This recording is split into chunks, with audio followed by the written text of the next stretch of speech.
People say you can't change your career at 30, that's when you're meant to be settling down. You can't change your career at 35, you should have had it figured out by then. Oh my God, you're not married at 38? What the hell are you doing with your life? Who comes up with this stuff? I have no idea.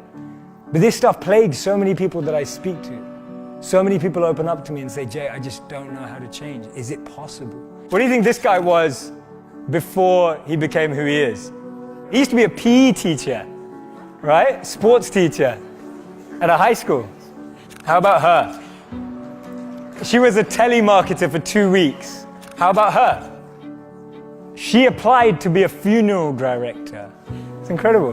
What happens in society is that we're clouded by the noise of family expectations, the noise of our parents, the noise of our brothers and sisters' expectations. I grew up in a family where you could either be a doctor, a lawyer, or a failure, right? Those were my 3 options. Anything else would just count me as a failure. I would have failed. So basically I failed, right? I'm standing up here in front of you all as a failure.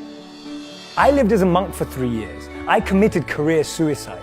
I turned down 2 amazing corporate job offers when I graduated from business school. I shaved my hair, I wore robes, and lived out of a gym locker for 3 years. And I did that because I thought I was going to do something meaningful, help impact the world. And it was one of the best experiences of my life. But more than becoming a monk, what that trained me to do was drop out with the rules. People told me, if you come back in 3 years, you never get a job. They told me, if you become a monk, people are going to think you weird forever. No girl's ever going to talk to you. People told me, they were like, well, when you come back to real life, like, will you even be able to talk English? Like, people were just really weirded out. I'm just like, okay, I think monks speak English. And there was so much different noise that I was hearing when I made that decision. And the funny thing is, from having not been a monk for 4 years now, I'm in one of the most incredible periods of my life that I could ever have asked for. And so much of that is based on the fact that I decided to do something different. So many of the times our expectations are driving us in a certain scenario. We focus so much on life in what we want to be as opposed to who we want to be. Because we've always been told that life and jobs and careers are like boxes and containers.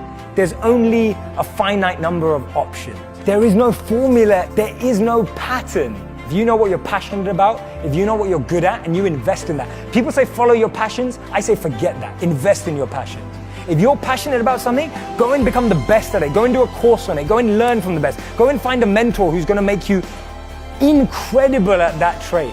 Not only will you be criticized and grow, you'll be able to find new things about yourself that you never knew.